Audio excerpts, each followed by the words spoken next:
Every day we hear something and we go, wow, that has to be the dumbest thing I've heard. That has to be the dumbest thing I've heard. And then the next day we hear something even dumber. And then you say, man, I wish we could go back to when the dumbest thing I heard was this. And it seems like most of the stupid things that are being said, while it's everywhere and it's across the board, it seems like the dumbest things, there's a central hub for that with athletes, with professional athletes. Professional athletes are the ones saying the dumbest stuff imaginable.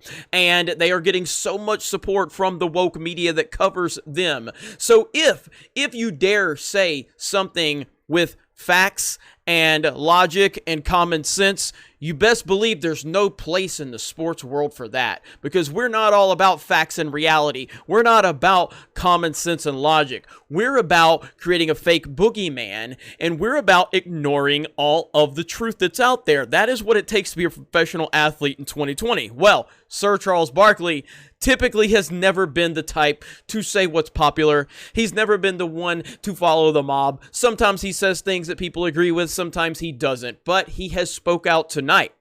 And he has done something so detrimental, so terrible, so awful, and the far left-wing people on Twitter are mad at him, and they are going to try to cancel Sir Charles Barkley now. Ooh, they are mad. What is this horrific thing that Sir Charles Barkley said, you ask? What is going to get him canceled? What is going to get him canceled? He said the truth about the late Breonna Taylor and the unfortunate circumstances surrounding her unfortunate passing. Let's hear what Sir Charles had to say. Here we are. Clay Travis tweeted this out, so let's check it out right here. The young lady lost her life, but you know, we do have to take into account that her boyfriend did shoot at the cops and shot a cop. So like I say, even though I'm really sorry she lost her life, I don't think that we can just say we can put this in the same situation with George Floyd and Ahmaud Arbery. I just don't believe that. Woo! And they are mad. Ooh, they are mad. I've seen so many blue check marks out there just raising holy hell. They are not happy with Sir Charles, and man, oh man, they are mad. Now, this is also followed up by another story where Sir Charles lays down some truth on the idea of defund police. And again, I want to give a shout out to Outkick the Coverage. I've been a huge fan of Clay Travis for many, many years, and Clay Travis, Outkick the Coverage, Jason Whitlock, they have become the most trusted source in sports media. There's no doubt about it. No doubt.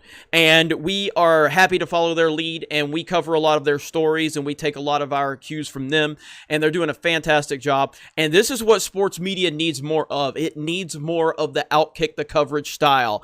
You know, I've been a fan of Barstool Sports for a long time, and I still like Barstool, but Barstool seriously avoids the real issues right now going on in sports, and it's kind of disappointing, but hey, that's their thing. They don't really suck up to the athletes necessarily either, so I respect that. But there are a lot of things that I feel like Barstool should cover, and they don't. That's their prerogative.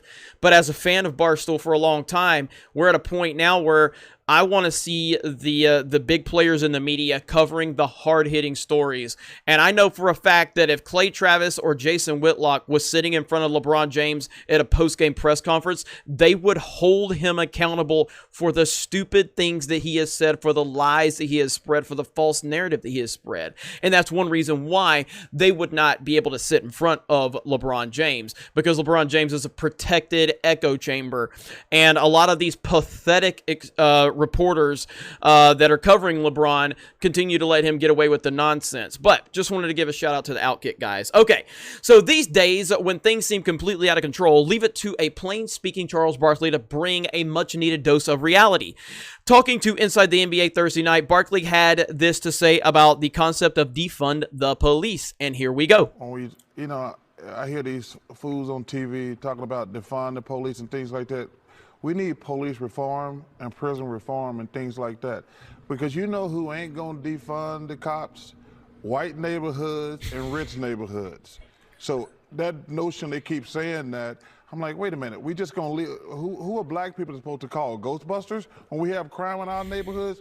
We need police reform. But like I say, white people, especially rich white people, they're always gonna have cops. So we need to stop that defund or abolish the cops crap.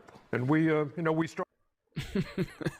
And yeah, I mean, it's man, we just live in such an effed up situation right now, and I feel like Charles Barkley is going to face an avalanche of hate that even probably he's never faced, and Charles has faced a lot. Charles has faced a lot of criticism. Few people are probably prepared for criticism as Sir Charles, but he is going to face a mountain. And it'll be interesting to see how he ultimately handles it. Will he bend the knee? Will he fold? Because they are coming for him. He is speaking out right now, and the idea when someone speaks out is to shame them and destroy them, to intimidate them to back off of the statements that they had. Because when you make a statement that goes against the narrative right now, the mainstream narrative and the sports media narrative and the LeBron narrative and the Colin Kaepernick narrative, when you go against that in any way, shape, or form, they are going to put their targets on you. So it will be interesting to see how this all plays out. We all saw it with Drew Brees, and Drew Brees didn't even say anything really bad, but he just didn't say what he was supposed to say, and we saw the avalanche came for him, and he bent immediately. And it's hard for me to respect Drew Brees right now as a man after how quickly he folded. And I've been a huge fan of Drew Brees for so many years, and he is truly one of the all-time good guys. You know, I mean, of all of the quarterbacks that we've had in the league over the years, the great quarterbacks, the Tom Brady's, the Peyton Mannings, the Aaron Rodgers, the Brett Favre's, Drew Brees is in that also, and we've never heard anything bad about Drew Brees. You know, for all of the great things that Brady's done, there's a huge, portion of people out there that really don't like him. Aaron Rodgers, for all the great things he's done, there's a lot of people that don't like him. Peyton Manning did kind of have that all-American kind of guy mentality, but then it kind of turned on him when some allegations happened and all of that, and there were some cracks in the armor. But like Drew Brees I've never heard a bad thing about this guy. Nothing. He's gone out of his way to do anything and everything for so many. And because he didn't line up with the narrative, they destroyed him, and he folded so quickly. So we'll see what happens with this Charles Barkley situation, but it is on Twitter right now. He's trending on Twitter, and they are going after him.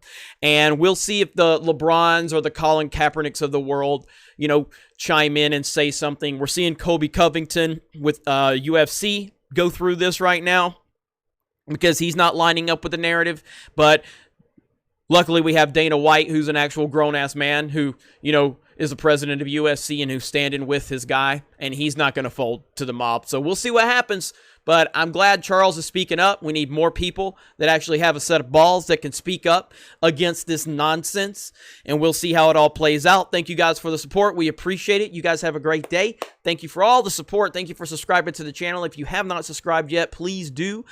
We are part of Geeks and Gamers. We have a main YouTube channel, Geeks and Gamers. We have I'm used to saying a sports YouTube channel, but you're on that one. We have a theme park channel called Park Hoppin', and it's a little more friendly over there, I guess. We're not as aggressive on Park Hoppin' as we are on Sports Wars. And then we have a Twitch channel, Geeks and Gamers. We have a website. We have my personal channel, D-Day Cobra, DDAYCOBRA. We have Ryan's personal channel, RK Outpost. We have Uche Nwaneri, former Jacksonville Jaguars offensive lineman, and he's the observant lineman. We have Drunk 3PO, who's part of the Sports Wars team, and he's also part of the Park Hoppin' team. We have a lot of things going on at Geeks and Gamers. This is our sports side, and we're going to continue to cover sports, even though right now it seems like we're covering a bunch of nonsense, but that's what has to be covered right now, and we appreciate all of your support. You guys have a great day, and we will talk to you later.